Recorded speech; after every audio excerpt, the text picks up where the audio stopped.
حضرت عائشہ رضی اللہ عنہا نے بیان کیا کہ جب میں نے ہوش سنبھالا تو میں نے اپنے ماں باپ کو دین اسلام ہی پر پایا، اور کوئی دن ایسا نہیں گزرتا تھا جس میں رسول کریم صلی اللہ علیہ وسلم ہمارے گھر صبح و شام دونوں وقت تشریف نہ لاتے ہوں۔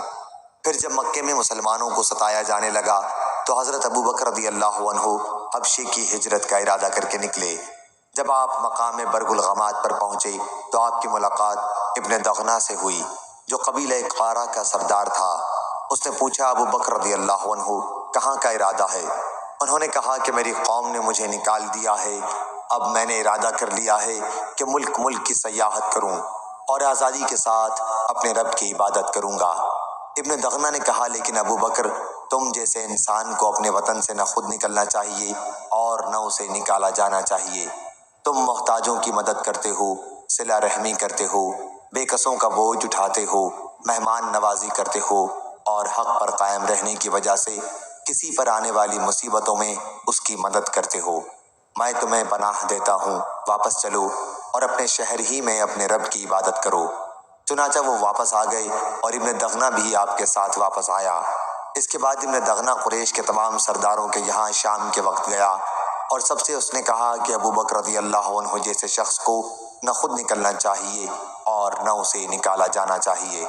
کیا تم ایسے شخص کو نکال دو گے جو محتاجوں کی امداد کرتا ہے، صلہ رحمی کرتا ہے، بے کسوں کا بوجھ اٹھاتا ہے، مہمان نوازی کرتا ہے اور حق کی وجہ سے کسی پر آنے والی مصیبتوں میں اس کی مدد کرتا ہے؟ قریش نے ابن دغنہ کی پناہ سے انکار نہیں کیا، صرف اتنا کہا کہ ابو بکر رضی اللہ عنہ سے کہہ دو کہ اپنے رب کی عبادت اپنے گھر کے اندر ہی کیا کریں، وہیں نماز پڑھیں اور جو جی چاہے وہیں پڑھیں، اپنی عبادات سے ہمیں تکلیف نہ پہنچائیں، اس کا اظہار نہ کریں کیونکہ ہمیں اس کا ڈر ہے کہ کہیں ہماری عورتیں اور بچے اس فتنے میں نہ مبتلا ہو جائیں۔ یہ باتیں ابن دغنہ نے حضرت ابو بکر رضی اللہ عنہ سے بھی آ کر کہہ دیں۔ کچھ دنوں تک تو آپ اس پر قائم رہے اور اپنے گھر کے اندر ہی اپنے رب کی عبادت کرتے، نہ نماز برسر عام پڑھتے اور نہ اپنے گھر کے سوا کسی اور جگہ تلاوت قرآن کرتے تھے۔ لیکن پھر انہوں نے کچھ سوچا اور اپنے گھر کے سامنے نماز پڑھنے کے لیے ایک جگہ بنائی جہاں آپ نے نماز پڑھنی شروع کی اور تلاوت قرآن بھی وہیں کرنے لگے۔ نتیجہ یہ ہوا کہ وہاں مشرکین کی عورتوں اور بچوں کا مجمع ہونے لگا۔ وہ سب حیرت اور پسندیدگی کے ساتھ دیکھتے رہا کرتے تھے۔ حضرت ابو بکر رضی اللہ عنہ بڑے نرم دل انسان تھے، جب قرآن مجید کی تلاوت کرتے تو آنسوؤں کو روک نہ سکتے تھے۔ اس صورتحال سے مشرکین قریش کے سردار گھبرا گئے اور انہوں نے ابن دغنہ کو بلا بھیجا۔ جب ابن دغنہ آ گیا تو انہوں نے اس سے کہا کہ ہم نے ابو بکر کے لیے تمہاری پناہ اس شرط کے ساتھ تسلیم کی تھی کہ اپنے رب کی عبادت وہ اپنے گھر کے اندر کیا کریں، لیکن انہوں نے شرط کی خلاف ورزی کی ہے اور اپنے گھر کے سامنے نماز پڑھنے کے لیے ایک جگہ بنا کر برسر عام نماز پڑھنے اور تلاوت قرآن کرنے لگے ہیں۔ ہمیں اس کا ڈر ہے کہ کہیں ہماری عورتیں اور بچے اس فتنے میں نہ مبتلا ہو جائیں، اس لیے تم انہیں روک دو۔ اگر انہیں یہ شرط منظور ہو کہ اپنے رب کی عبادت صرف اپنے گھر کے اندر ہی کیا کریں تو وہ ایسا کر سکتے ہیں، لیکن اگر وہ اظہار ہی کریں تو ان سے کہو کہ تمہاری پناہ واپس دے دیں، کیونکہ ہمیں یہ پسند نہیں کہ تمہاری دی ہوئی پناہ میں ہم دخل اندازی کریں، لیکن ابو بکر کے اس اظہار کو بھی ہم برداشت نہیں کر سکتے۔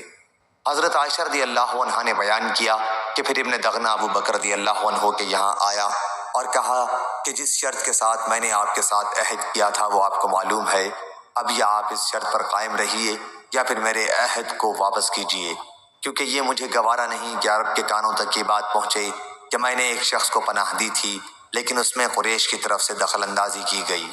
اس پر حضرت ابو بکر رضی اللہ عنہ نے کہا، میں تمہاری پناہ واپس کرتا ہوں اور اپنے رب عز و جل کی پناہ پر راضی اور خوش ہوں۔ حضور اکرم صلی اللہ علیہ وسلم ان دنوں مکہ میں تشریف رکھتے تھے۔ آپ نے مسلمانوں سے فرمایا کہ تمہاری ہجرت کی جگہ مجھے خواب میں دکھائی گئی ہے، وہاں کھجور کے باغات ہیں اور دو پتھریلے میدانوں کے درمیان واقع ہے۔ چنانچہ جنہیں ہجرت کرنا تھا انہوں نے مدینے کی طرف ہجرت کی، اور جو لوگ سرزمین حبشہ ہجرت کر کے چلے گئے تھے وہ بھی مدینہ چلے آئے۔ حضرت ابو بکر رضی اللہ عنہ نے بھی مدینہ ہجرت کی تیاری شروع کر دی، لیکن حضور صلی اللہ علیہ وسلم نے ان سے فرمایا کہ کچھ دنوں کے لیے توقف کرو، مجھے توقع ہے کہ ہجرت کی اجازت مجھے بھی مل جائے گی۔ ابو بکر رضی اللہ عنہ نے عرض کیا کیا واقعی آپ کو بھی اس کی توقع ہے؟ میرے ماں باپ آپ پر فدا ہوں۔ حضور صلی اللہ علیہ وسلم نے فرمایا کہ ہاں۔ حضرت ابو بکر رضی اللہ عنہ نے حضور صلی اللہ علیہ وسلم کی رفاقت سفر کے خیال سے اپنا ارادہ ملتوی کر دیا اور 2 اونٹنیوں کو جو ان کے پاس تھیں کیکر کے پتے کھلا کر تیار کرنے لگے 4 مہینے تک۔ ابن شہاب نے بیان کیا ان سے عروہ نے کہ حضرت عائشہ رضی اللہ عنہا نے کہا ایک دن ہم ابو بکر رضی اللہ عنہ کے گھر بیٹھے ہوئے تھے، بھری دوپہر تھی کہ کسی نے حضرت ابو بکر رضی اللہ عنہ سے کہا رسول اللہ صلی اللہ علیہ وسلم سر پر رومال ڈالے تشریف لا رہے ہیں۔ حضور کا معمول ہمارے یہاں اس وقت آنے کا نہیں تھا۔ حضرت ابو بکر رضی اللہ عنہ بولے حضور صلی اللہ علیہ وسلم پر میرے ماں باپ فدا ہوں، ایسے وقت میں آپ کسی خاص وجہ سے ہی تشریف لائے ہوں گے۔ انہوں نے بیان کیا کہ پھر حضور صلی اللہ علیہ وسلم تشریف لائے اور اندر آنے کی اجازت چاہی۔ ابو بکر نے آپ کو اجازت دی تو آپ اندر داخل ہوئے۔ پھر حضور صلی اللہ علیہ وسلم نے ان سے فرمایا اس وقت یہاں سے تھوڑی دیر کے لیے سب کو اٹھا دو۔ ابو بکر رضی اللہ عنہ نے عرض کیا یہاں اس وقت تو سب گھر کے ہی آدمی ہیں، میرے ماں باپ آپ پر فدا ہوں یا رسول اللہ صلی اللہ علیہ وسلم۔ حضور صلی اللہ علیہ وسلم نے اس کے بعد فرمایا کہ مجھے ہجرت کی اجازت دے دی گئی ہے۔ ابو بکر رضی اللہ عنہ نے عرض کی میرے ماں باپ آپ پر فدا ہوں یا رسول اللہ، کیا مجھے رفاقت سفر کا شرف حاصل ہو سکے گا؟ حضور صلی اللہ علیہ وسلم نے فرمایا کہ ہاں۔ انہوں نے عرض کیا یا رسول اللہ میرے ماں باپ آپ پر فدا ہوں، ان دونوں میں سے ایک اونٹنی آپ لے لیجئے۔ حضور صلی اللہ علیہ وسلم نے فرمایا لیکن قیمت سے۔ حضرت عائشہ رضی اللہ عنہا نے بیان کیا کہ پھر ہم نے جلدی جلدی ان کے لیے تیاریاں شروع کر دیں اور کچھ توشہ ایک تھیلے میں رکھ دیا۔ اسماء بنت ابی بکر رضی اللہ عنہا نے اپنے پٹکے کے ٹکڑے کر کے تھیلے کا منہ اس سے باندھ دیا اور اسی وجہ سے ان کا نام ذات طاق پٹکے والی پڑ گیا۔ عائشہ رضی اللہ عنہا نے بیان کیا کہ پھر رسول اللہ صلی اللہ علیہ وسلم اور ابو بکر رضی اللہ عنہ نے جبل ثور کے غار میں پڑاؤ کیا اور 3 راتیں وہیں گزاریں۔ عبداللہ بن ابی بکر رضی اللہ عنہ رات وہیں جا کر گزارا کرتے تھے۔ یہ نوجوان بہت سمجھدار تھے اور ذہین بے حد تھے۔ سحر کے وقت وہاں نکل آتے اور صبح سویرے ہی مکے پہنچ جاتے جیسے وہیں رات گزری ہو۔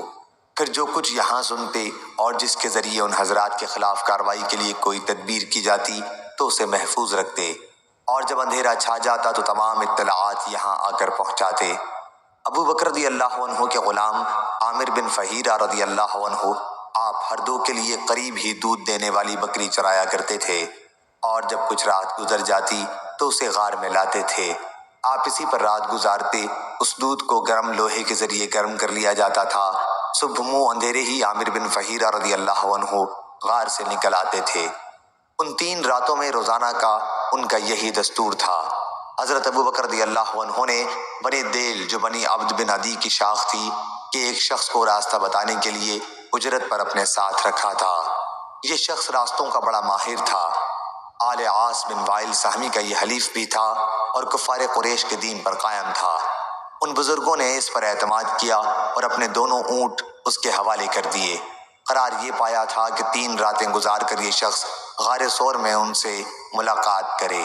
چنانچہ تیسری رات کی صبح کو وہ دونوں اونٹ لے کر آ گیا۔ اب عامر بن فہیرہ رضی اللہ عنہ اور یہ راستہ بتانے والا ان حضرات کو ساتھ لے کر روانہ ہوئے ساحل کے راستے سے ہوتے ہوئے۔ صحیح بخاری حدیث نمبر 3905۔